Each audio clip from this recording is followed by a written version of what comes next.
प्रियजनो, आज पुन्हा प्रभू येशू ख्रिस्ताच्या नावात तुम्हा सर्वांचं स्वागत असो. आज ह्या परिस्थितीमध्ये आपण राहत असताना किंवा ह्या जगामध्ये आपण आपलं जीवन जगत असताना, ज्या समाजात आपण वावरत आहोत, ज्या देशामध्ये आपण वावरत आहोत,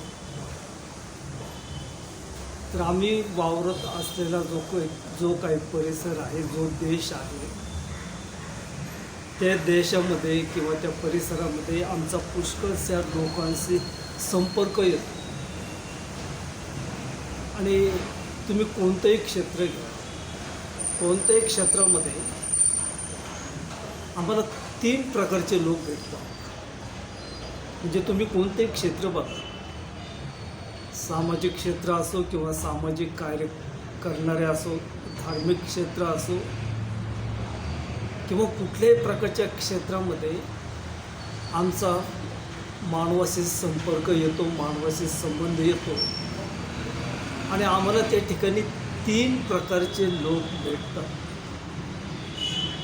आणि विशेषरीत्याने धार्मिक बाबतीत जर आम्ही विचार केला तर पवित्र शास्त्र बायबल आम्हाला त्याविषयी काय सांगते ते आपण थोडक्यात पाहणार आहोत.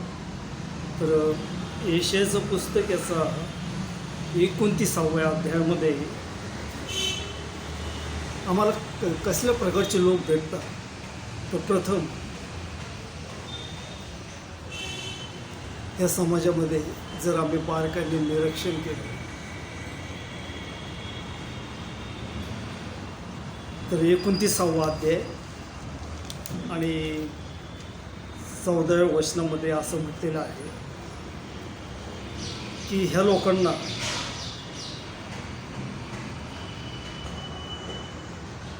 काय म्हटलेलं आहे. तर यशायाचं पुस्तक याचा 29वा अध्याय आणि 13व्या वचनामध्ये आम्हाला असे लोक भेटतात की ते वरपंगी आहेत, की ज्यांना परमेश्वराने असं म्हटलेलं आहे की प्रभू म्हणाला, हे लोक माझ्या समीप येऊन आपल्या तोंडच्या शब्दांनी माझा सन्मान करतात, तरी मजपासून आपले अंतःकरण दूर राखतात आणि हे माझे भय बाळगतात. ते केवळ माणसांनी पळवलेल्या आज्ञाप्रमाणे बाळगतात. धार्मिक क्षेत्रामध्ये हे लोक असे आम्हाला भेटतात की जे वरपंगी आहेत, आम्ही खूप धार्मिक आहोत असं ते आव आणणारे असतात. आणि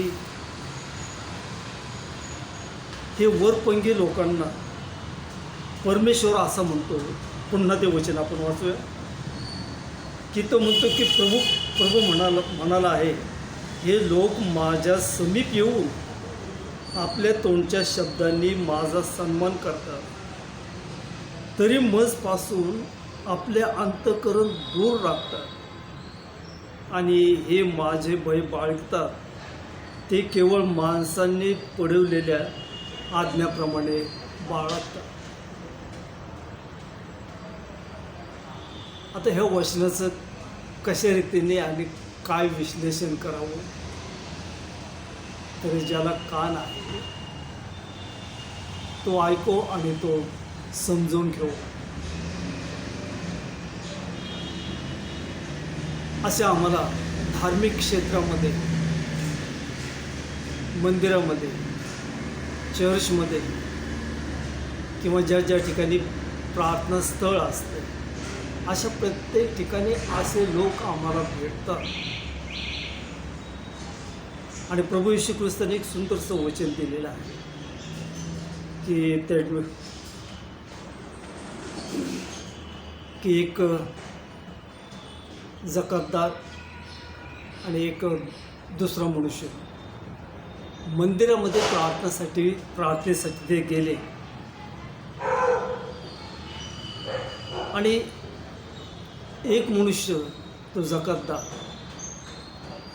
मोठमोठ्यानं तो प्रार्थना करत होता मी याच्यासारखं नाही, मी त्याच्यासारखं नाही, मी असं आहे, मी तसं आहे, मी दर रविवारी चर्चला जातो, माझा दशमांश देतो.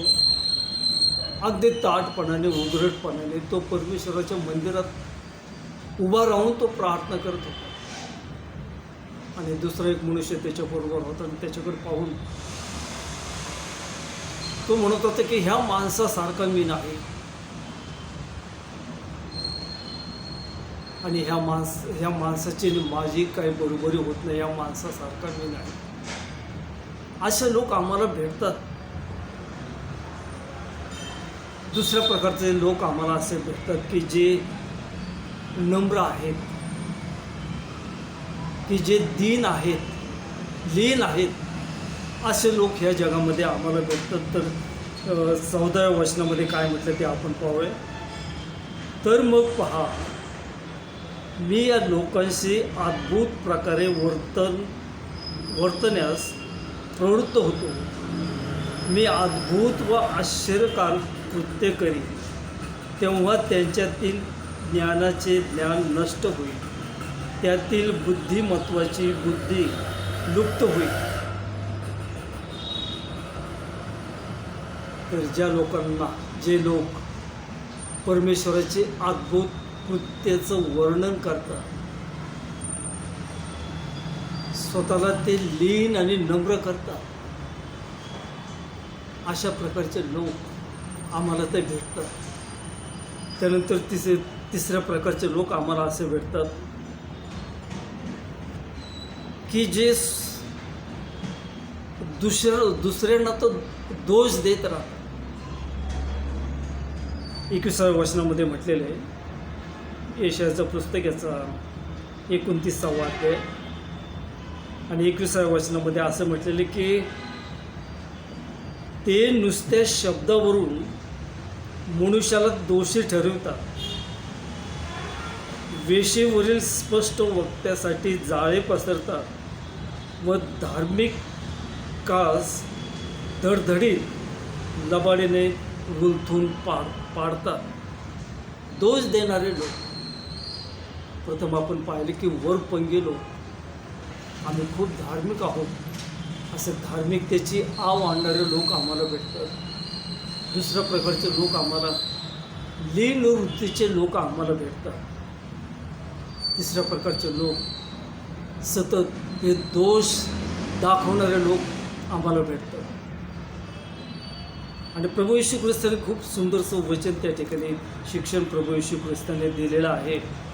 आणि आपल्या बहुतेक सर्वांच्या ते परिचयाचं आहे की प्रभू येशू ख्रिस्तांनी सांगितलेलं मत्तेय शुभवर्तमानाचा 7वा अध्याय आणि 7व्या वचनामध्ये त्या ठिकाणी प्रभू येशू ख्रिस्तांनी म्हटलेलं आहे की जे दोष दाखवतात त्यांच्याविषयी हा एक वृत्तांत आहे. मत्तेय शुभवर्तमानाचा 7वा अध्याय त्याचे काही वचनं आपण वाचूया. तर या ठिकाणी प्रभू येशू ख्रिस्ताने इशारा दिलेला आहे. तो म्हणतो, तुमचे दोष काढण्यात येऊ नये म्हणून तुम्ही कोणाचेही दोष काढू नका, कारण ज्या प्रकारे तुम्ही दोष काढाल त्या प्रकारेच तुमचे दोष काढण्यात येतील आणि ज्या मापाने तुम्ही मापून द्याल त्याच मापाने तुम्हाला मापून देण्यात येईल. तू आपल्या डोळ्यातले मुसळ ध्यानात न आणता आपल्या भावाच्या डोळ्यातले कुसळ का पाहतोस, अथवा तुझ्या डोळ्यातले कुसळ मला पाहू दे असे तो आपल्या भावाला का म्हणतोस. पहा, तुझ्या डोळ्यात तर मुसळ आहे. अरे ढोंग्या, पहिल्याने आपल्या डोळ्यातले मुसळ काढून टाक, म्हणजे आपल्या भावाच्या डोळ्यातले कुसळ काढाव्यास तुला स्पष्ट दिसेल. हे अशा रीतीने प्रभू येशू ख्रिस्ताने हे उदाहरण दिलेलं आहे. आणि तिसऱ्या प्रकारचे लोक आम्हाला असे भेटतात की स्वतःसाठी जगणारे,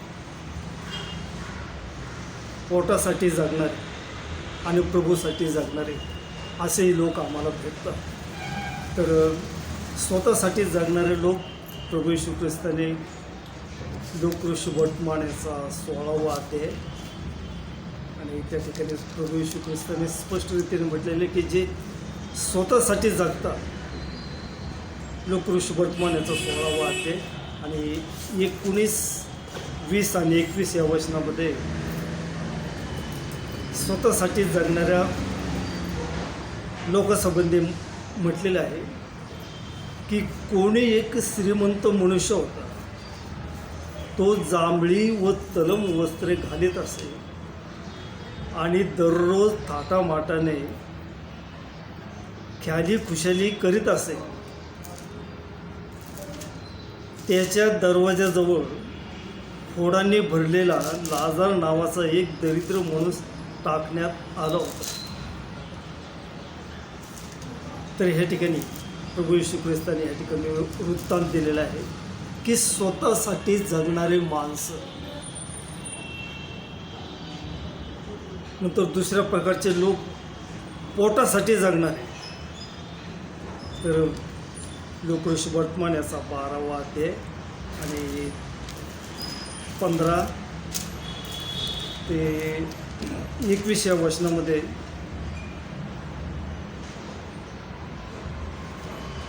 प्रभू येशू ख्रिस्त म्हणतो.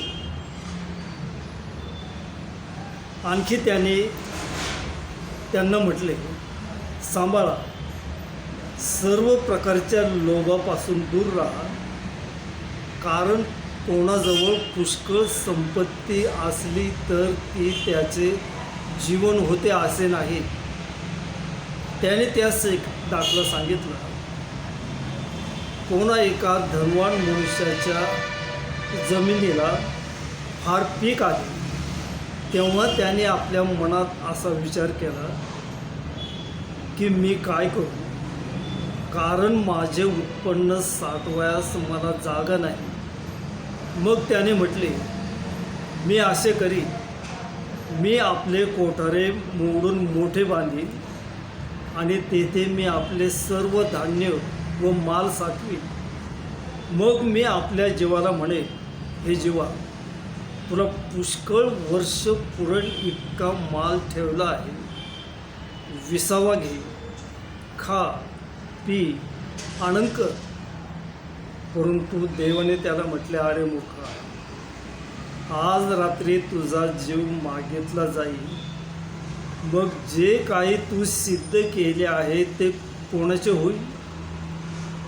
जो कोणी स्वतःसाठी द्रव्य संचय करतो व देवाविषयक बाबतीत धनवान नाही, तो तसाच आहे.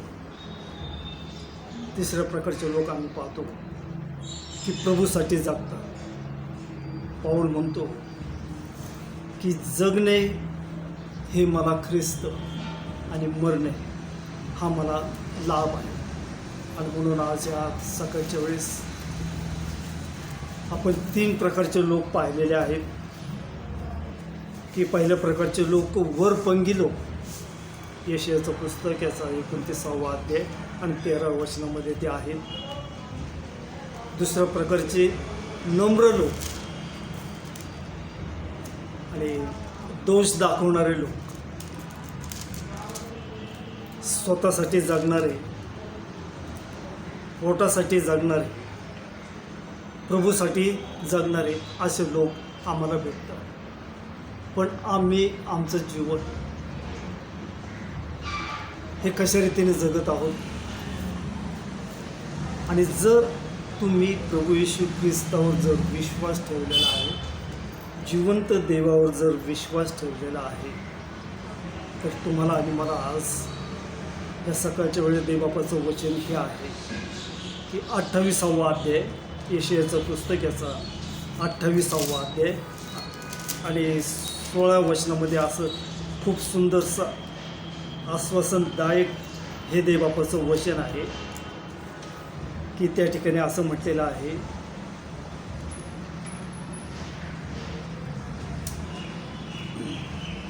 यशायाचं पुस्तक याचा 28वा अध्याय आणि 16 वचनामध्ये, यास्तव प्रभू परमेश्वर म्हणतो, पहा, सियोनेत पायाचा दगड बसवणारा मी आहे. मी पारखलेला दगड आहे. ती पायाला योग्य अशी मजबूत व मौल्यवान कोनशिला आहे. विश्वास ठेवणाऱ्यांची त्रेधा उडणार नाही. आणि दुसरं भाषांतर असं आहे की जो विश्वास ठेवतो त्या विश्वास ठेवणाऱ्यांची फजिती होणार नाही. कारण पौल रोमकरसपत्र याचा 9वा अध्याय आहे आणि 33व्या वचनामध्ये तो असं म्हणतो. रोमकरसपत्र याचा 9वा अध्याय आणि 3ऱ्या वचनामध्ये,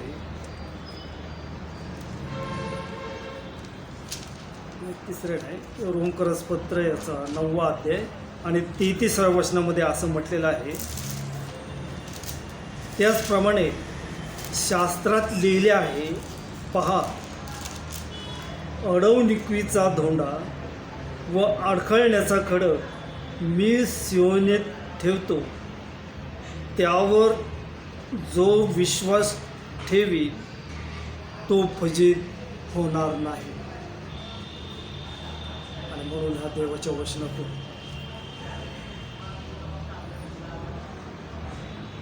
आम्ही ह्या देवबापाच्या वचनावर जर आम्ही विश्वास ठेवलेला आहे तर हे जे काही वरपंगी लोक आहेत, दोष देणारे लोक आहेत, स्वतःसाठी